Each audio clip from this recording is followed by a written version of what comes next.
পুলিশদেরকে ডাকা হলো, 3 দেশের পুলিশ ডেকেছে আমেরিকা একটু প্রতিযোগিতা করার জন্য, দেখি কোন দেশের পুলিশ বেশি ট্যালেন্ট। আমেরিকার পুলিশ, রাশিয়ার পুলিশ আর বাংলাদেশের পুলিশ, 3 দেশের পুলিশের ডাকার পরে বলতেছে জাতি হবে, তোমাদের ওই জায়গায় ছোট্ট একটা জঙ্গল আছে, সেই জঙ্গলের মধ্যে তোমাদেরকে নিয়ে যাব, ওইখানে যেয়ে তোমরা ওই জঙ্গলের মধ্যে হরিণ আছে কিনা খুঁজে বের করবা। ওই জঙ্গলের কাছে যখন নিয়ে গেছে, নিয়ে যেয়ে 3 জনের সময় সেট করে দিয়েছে, যাও এখন থেকে সময় শুরু হলো, যারা দ্রুত এসে বলতে পারবে তারা ফার্স্ট, আর যারা লাস্টে আসবে তারা তো লাস্ট। ব্যাস 3 দল ঢুকে গেল। আমেরিকার পুলিশ 1 ঘন্টা সার্চ করে এসে বলল যে এই বনের মধ্যে কোনো হরিণ নেই, এই বনের মধ্যে কোনো হরিণ নেই। আর রাশিয়ার ওরা একটু অল্প দক্ষ, আমেরিকার থেকে একটু কম দক্ষ, এই জন্য ওদের 3 ঘন্টা লাগলো। এসে 3 ঘন্টা পরে বলছে যে আমরা সার্চ করে দেখলাম এই বনে কোনো হরিণ। এবার পালা কাদের? বাংলাদেশের পুলিশ 3 দিন পরে একটা ছাগলের বাচ্চা ধরে নিয়ে এসে, কয়দিন পরে? 3 দিন পরে ছাগলের বাচ্চা আনার পরে বলতেছে কি খবর, তোমরা এতদিন দেরি করলে কেন? কয় আমরা আজ 3 দিন ধরে এই বনের সব তন্ন তন্ন করে খুঁজলাম, গাছের ডালে খুঁজলাম, মাটির নিচেই খুঁজলাম, কিন্তু কোথাও আমরা হরিণ পাইলাম না। কয় পাওনি? এটা তো আমেরিকার ওরা 1 ঘন্টায় বুঝতে পেরেছে, আর রাশিয়ার পুলিশ 3 ঘন্টায়, কিন্তু তোমাদের কেন 3 দিন লেগে গেল? বলছে পাইনি তো পাইনি, কি হয়েছে? আমরা খুঁজে খুঁজে যে ছাগলের বাচ্চা ধরে নিয়ে এসেছি, এখন আপনি ছাগলের বাচ্চাটা রিমান্ডে নেবেন, নেওয়ার পরে এই ছাগলের বাচ্চা ওই রিমান্ডে গেলেই বলবে আমি হরিণীর বাচ্চা। রিমান্ডে গেলে কি বলবে? আমি হরিণীর বাচ্চা। এরা এত ট্যালেন্ট, বলতেছে তোরাই ফার্স্ট, কারণ যে বনে হরিণ নেই ও বলতেও হরিণ বের করতে পারে না। যেই মসজিদে বসে কিছুই করে না, একটু আলোচনা করতেছে কি করে এই গ্রামের মানুষকে কোরআন শেখানো যায়, কি করে আলিফ বা তা সা পড়ানো যায়। আমাদের পুলিশরা ওই জায়গায় যেয়ে ধরেই নে, বুড়ো মানুষ হাঁটতে পারে না, ঠ্যাং কুড়া পা কুড়া হাত নেই, এর মধ্যেও বলে যে নাশকতার পরিকল্পনা করছিল কি করে ঢাকা উড়োই দেওয়া যায়। ঠিক না ভাই? ঠিক। খুঁজে পায় না।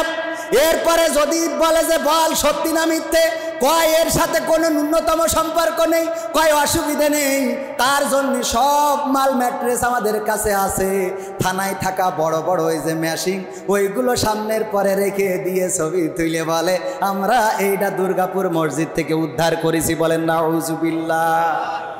এই অবস্থা ছিল না? এই অবস্থা যারা করেছ তারা বুঝতে পারো নাই আল্লাহ রব্বুল আলামিন ছাড় দেন কিন্তু ছেড়ে দেন। যখন মুসাকে তাড়ালো, মুসা আলাইহিস সালামকে তাড়ালো নমরুদ, যখন তাড়িয়ে নিয়ে যাচ্ছে মুসা আলাইহিস সালাম ছুটতে নীলনদ বলেন, আর এ নিয়ে অনেকেই বিতর্ক আছে, যেটাই হোক না কেন পারস্য সাগর, যাই হোক না কেন একটা সাগরের কিনারায় গিয়েছেন না যান নাই? কোনো একটা সাগর বা নদীর কিনারায় গিয়েছেন। এই যাওয়ার পথে মুসা আলাইহিস সালাম টেনশন করেন নাই, দুশ্চিন্তা করে নাই, সাহাবীদেরকেও দুশ্চিন্তা করতে দেয় নাই। কিন্তু যখন নদীর কিনারায় গিয়েছে মুসা আলাইহিস সালামের তো কোনো চিন্তা নাই, সাহাবীরা একটু দুশ্চিন্তা করতেছে। কয় মুসা তোমার অনুসরণ করে বড্ড বিপদে পড়ে গেলাম, আর তো বাঁচার কোনো রাস্তা নাই। কেন রাস্তা নাই? কয় রাস্তা কি করে থাকে? সামনে পানি, সামনে নদী, আর পিছনে ফেরাউনের সৈন্য বাহিনী। এখন যদি আমরা সামনে এগিয়ে যাই তাইলে পানিতে চুবানি খেয়ে মরব, আর যদি আমরা পিছিয়ে যাই তাইলে ফেরাউন বাহিনীর ঘোড়ার পদতলে পিষ্ট হয়ে মারা যাব। মুসা আলাইহিস সালাম বললেন লা তাকনাতু মির রাহমাতিল্লাহ। কথাটা কার? আল্লাহ রাব্বুল আলামিন বলে দিয়েছেন, ওগো আমার উম্মতেরা তোমরা হতাশ হইও না, নিরাশ হইও না, আল্লাহর রহমত পাওয়া যাবে। আল্লাহ রাব্বুল আলামিন সেই সময়ও রহমত করেছে না করে নাই? এই রহমত এতটাই করলেন, নদীর মধ্যে রাস্তা হয়ে গেল, রাস্তার মধ্যে চলে গেল। আর ফিরাউন এতটাই দাম্ভিক হয়ে গেল, ও এসে নদীর পাড়ে তো অন্তত চিন্তা করা দরকার ছিল যে এর মধ্যে রাস্তা হইলো কি করে। ঠিক না বে? ঠিক। তার তো একটা চিন্তা করা দরকার। যেমন এক পাগল, নাকি এক পাগল কুলি পিঠে মনে করি, এই যে আপনাদের নর্দমা আছে না, খাল আছে না, তো খালে একটা সুসো মরে গেছে, তো যাওয়ার পরে ওইটারে মনে করি কুলি পিঠে। কুলি পিঠে চেনেন কিনা আপনারা?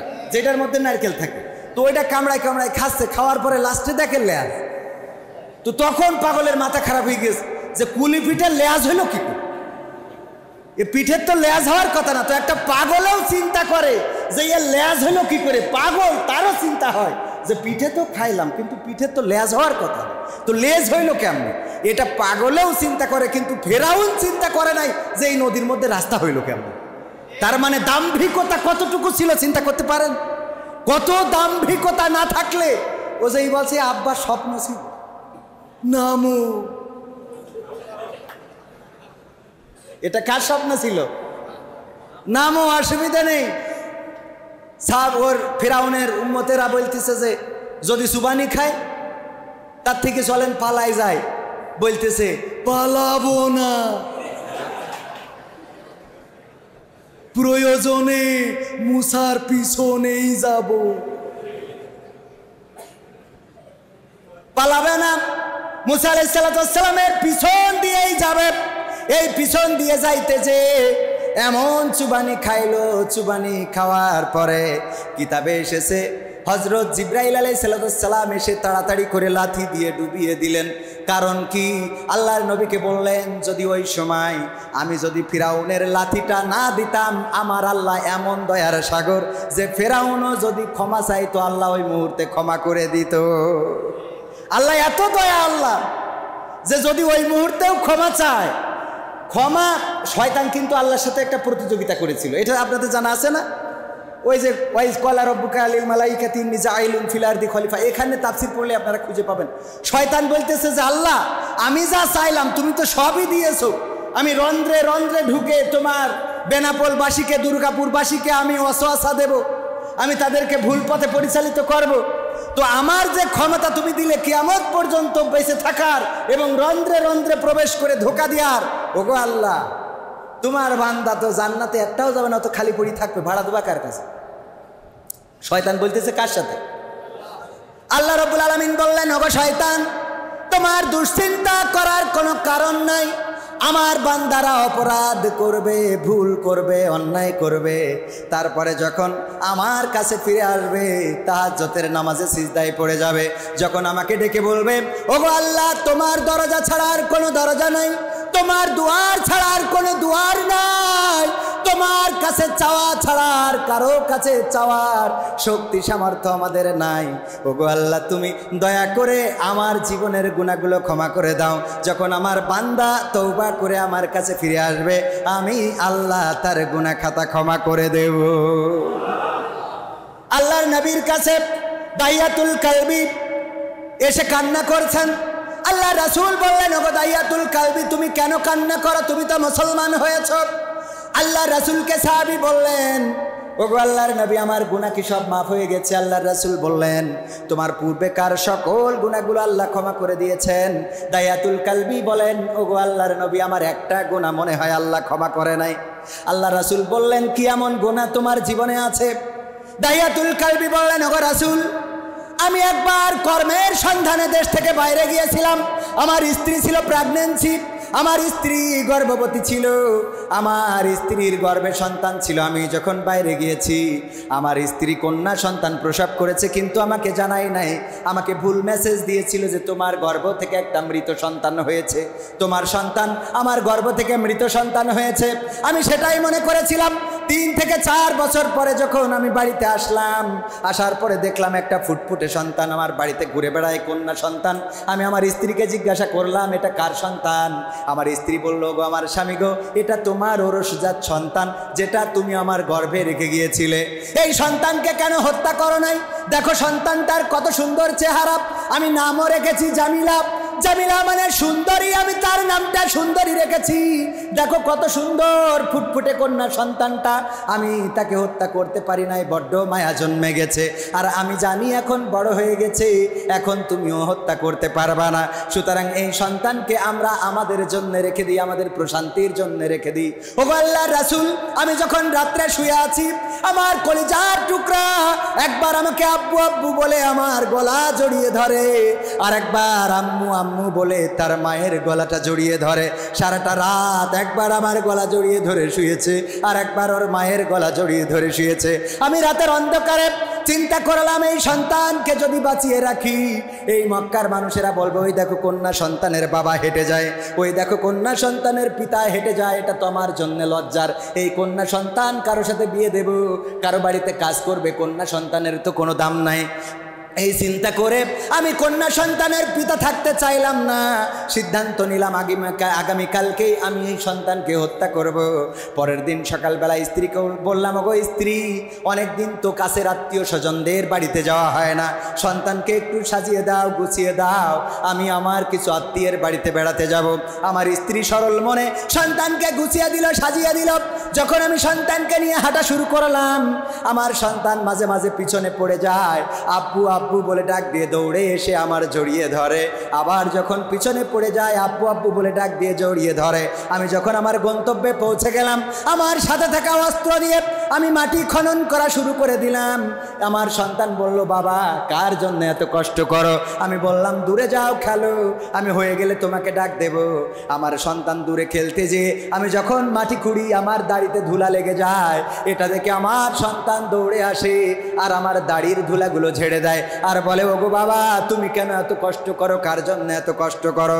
ওগো আল্লাহর রাসূল, আমার সন্তান তো জানে না আমি তার জন্যই কবর খুঁড়ছি। আমার যখন গর্ত খনন করা হয়ে গেল, আমার সন্তানকে ডাকলাম, বললাম, মাগো এদিকে আসো। আমার জামিলা আমার কাছে ছুটে এলো, আমি সাথে থাকা দড়ি দিয়ে হাত পা বাঁধা শুরু করে দিলাম। সন্তান কান্না করা শুরু করে দিল, ওগো বাবা তুমি কেন বাঁধো আমার? কি এমন অপরাধ করলাম, কি জন্য আমাকে বাঁধতেছ? ওগো বাবা তুমি যখন বাইরে ছিলে, মাকে জিজ্ঞাসা করতাম বাবা কবে ফিরবে, বাবা কবে বাড়িতে আসবে, তুমি এমন একজন পাষণ্ড হয়ে আমার বাড়িতে ফিরবে এটা ভাবতে পারি নাই গো বাবা। বাবা আমাকে ক্ষমা করে দাও, আমি আমার সন্তানের কোনো কান্না শুনলাম না। তারপরে তাকে কই গর্তের মধ্যে ছুঁড়ে ফেলে দিলাম। গর্তের মধ্য থেকে চিৎকার করে ডাকতে লাগলো, বাবা গো বেঁচে থাকার অধিকার দাও, মায়ের কাছে যাওয়ার অধিকার দাও। আমি আমার সন্তানের কোনো কান্না শুনলাম না, আমি কোনো ক্ষমা করলাম না। একটা পাথর নিয়ে আমার সন্তানের বুক লক্ষ্য করে যখন ছুঁড়ে দিলাম, পাথরটা বুকের উপরে পড়লো, চারিদিক দিয়ে রক্ত ফিকিয়ে বের হয়ে গেল। আর আমার সন্তানের মুখ থেকে একটা আওয়াজ বের হলো, আব্বা। এই আওয়াজটা আজ আমার কানে বাজে, যখন আমি কোনো কাজে যাই আমার কানে বাজে, ওই যে আমার সন্তান আব্বা বলে চিৎকার করে। যখন আমি ঘুমাতে যাই আমার সন্তানের ওই আব্বা চিৎকারটা কানে ভেসে আসে। যখন আমি কোনো জায়গায় একাকিত্বে থাকি, আমার সন্তানের ওই আওয়াজটা ভেসে আসে। ওগো রাসূল, আমার মনে হয় আমার জীবনের সব গুনাহ যদি আল্লাহ ক্ষমা করেন, এই গুনাহটা আল্লাহ ক্ষমা করবে না। আল্লাহর রাসূল যখন এই ঘটনাটা শুনছিলেন, কিতাবে এসেছে আল্লাহর রাসূলের দাড়ি মুবারক ভিজে ভিজে টপ টপ করে পানি পড়ছিল। আর রাসূল বললেন, ওগো দাহিয়াতুল কালবি, জাহিলি যুগে তোমরা কতটা নিঠুর ছিলে, কতটা পাষাণ ছিলে, তোমরা কতটা নিষ্ঠুর ছিলে, নিজেদের সন্তানদেরকে এমন করে হত্যা করেছো। আর আমার আল্লাহ রব্বুল আলামিন কন্যা সন্তানদেরকে তোমাদের জান্নাতের যাওয়ার জন্য একটা রাস্তা হিসাবে তৈরি করে দিয়েছে। আল্লাহ রাসূল বলেছেন, যদি কারো 2টা কন্যা সন্তান হয়, আর সেই 2 কন্যা সন্তানকে যদি উত্তমভাবে মানুষ করে, বড় করে, সৎপাত্রস্থ করে, আল্লাহ রাসূল আঙুল দুটো এক জায়গায় করে দেখিয়েছেন, ওই কন্যা সন্তানের বাবা আর আমি রাসূল এইভাবে জান্নাতে থাকবো। সুবহানাল্লাহ, একটু জোরে। এই 2টা আঙুল একত্রিত করে দেখিয়েছেন যে একই সাথে জান্নাতে থাকবো।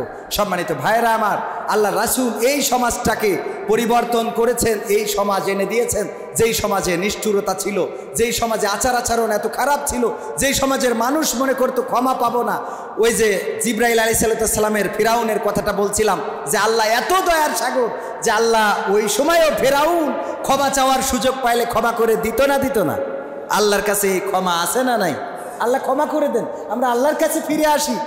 আল্লাহর কাছে যখনই আমরা, আল্লাহ রাব্বুল আলামিন এই জন্য বলেছেন, ইয়া আইয়ুহাল্লাযীনা আমানুত্তাকুল্লাহ হাক্কা তুকাতিহি ওয়া লা তামুতুন্না ইল্লা ওয়া আনতুম মুসলিমুন। ওগো ঈমানদারেরা, তোমরা আমি আল্লাহকে ভয় করো যেমন করে ভয় করা উচিত, আর ততক্ষণ পর্যন্ত মারা যেও না যতক্ষণ পর্যন্ত না পূর্ণ মুসলমান বা আত্মসমর্পণকারী হতে পারো। কথাটা কার?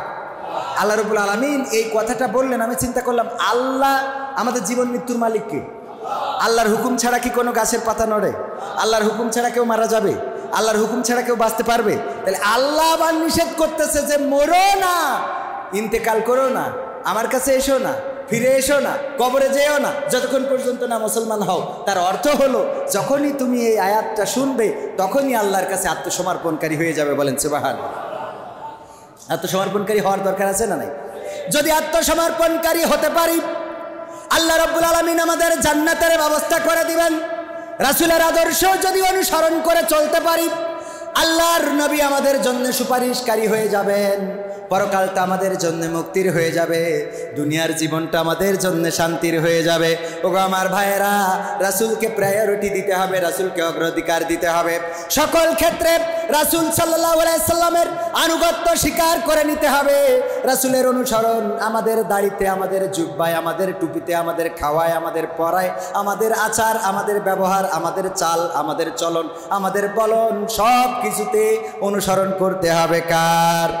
আল্লাহ রাসূল সাল্লাল্লাহু আলাইহি সাল্লামের শৈশবকালের কথা বলছিলাম। 40টি বছর পর্যন্ত রাসূলকে কেউ গাইড দেয় নাই। ফেরেশতারা এসে বলে নাই ডানি যাবেন না বাই যান, বাই যাবেন না ডানি যান, এই কথা বলল না। তারপরেও 40 বছর পর্যন্ত রাসূলের জীবনে একটা মিথ্যা কথা আছে নাকি? একটা মিথ্যা কথা নাই। কারো সাথে অন্যায় করেছে আছে, কাউকে গালি দিয়েছে আছে, কারো সাথে প্রতারণা করেছে আছে নাকি?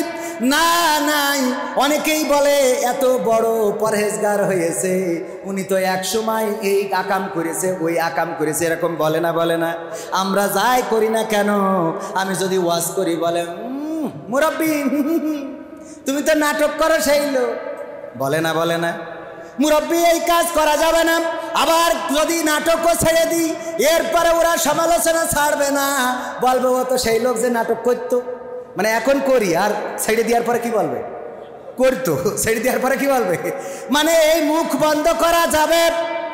আল্লাহর ওলিরা সমালোচনা করবেই, ওই সমালোচনার ভয় করার দরকার নেই। ভাইয়েরা আমার, এই জন্যে আল্লাহর নবীর অনুসরণ করতে হবে।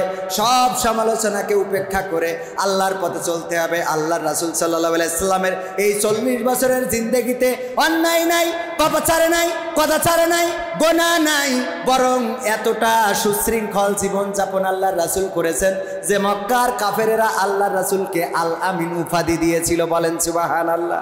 কি উপাধি? আল আমিন মানে বিশ্বস্ত। এই বিশ্বস্ততার উপাধি দিয়েছে। আল্লাহ রাসূল সাল্লাল্লাহু আলাইহি সাল্লাম শিশুকাল থেকে ইনসাফ করেছেন। মায়ের দুগ্ধ খাওয়ার সময় পালক ভাই বা দুধ ভাই যে ছিল, দুধ ভাইয়ের নাম কি ছিল? আব্দুল্লাহ। কি ছিল?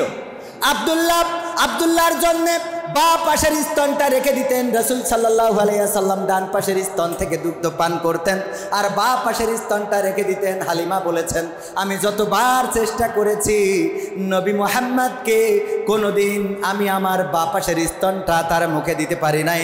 সে তার ভাইয়ের জন্য বা পাশের স্তনটা রেখে দিয়েছে, কোনোদিন ভাইয়ের দুধটা সে কোনোভাবেই ভক্ষণ করে নাই। সুবহানাল্লাহ। আল্লাহ রাসূল সাল্লাল্লাহু আলাইহি সাল্লাম শৈশবকালেই সত্য বলেছেন, কারোর সাথে মিথ্যা বলেন নাই, কারোর সাথে প্রতারণা করেন নাই। রাসূল সাল্লাল্লাহু আলাইহি সাল্লাম কৈশোরকালে বা যৌবনকালে হিলফুল ফুজুল নামক একটা সংগঠন করেছিলেন, মনে আছে না নাই? এই সংগঠন দিয়ে মক্কাবাসীকে মুক্ত করতে চেয়েছিলেন, মক্কায় শান্তি প্রতিষ্ঠিত করতে চেয়েছিলেন।